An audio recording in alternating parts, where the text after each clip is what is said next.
Hello everybody, welcome back to my YouTube channel. So guys, in this video I'm going to be showing you how to fix notification not working or not showing on your iPhone and iPad iOS 16. So guys, let's get started without wasting any time. First of all guys, what you have to do is just simply open settings and then scroll it down, then tap on focus, then tap on to not disturb, and from here make sure that this toggle is also off, so you have to turn it off it, and then you have to tap on apps, and if any update available here then you have to remove from here and then check whether the problem has been fixed or not. And if the problem still exists there, then what you have to do is just simply open settings again, then go to notifications, then tap on schedule summary, so you have to turn it off and then check whether the problem has been fixed or not.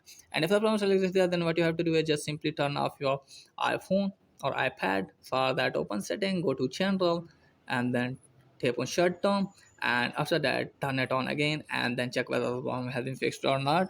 And if the problem still exists there, then what you have to do is just simply go to settings, tap on notifications, and from here make sure that you have allowed all the notifications from here. So you have to check the apps one by one. By following this way, just simply tap on this, and you have to turn the toggle on for this, and again tap one of the app and then turn the toggle on for this. So you have to turn the toggle one by one and then check whether the problem has been fixed or not. And if the problem still exists there and the specific app's notification not showing, then you have to remove this app. For example, WhatsApp notification not showing, you have to remove this app, then reinstall it again, and then check whether the problem has been fixed or not.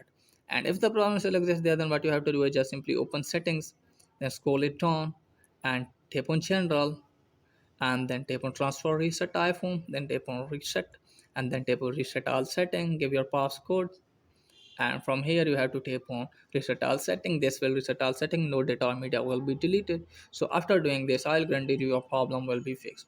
So that's it guys for today's video. If the video is helpful, please like the video and subscribe my channel. Thanks for watching.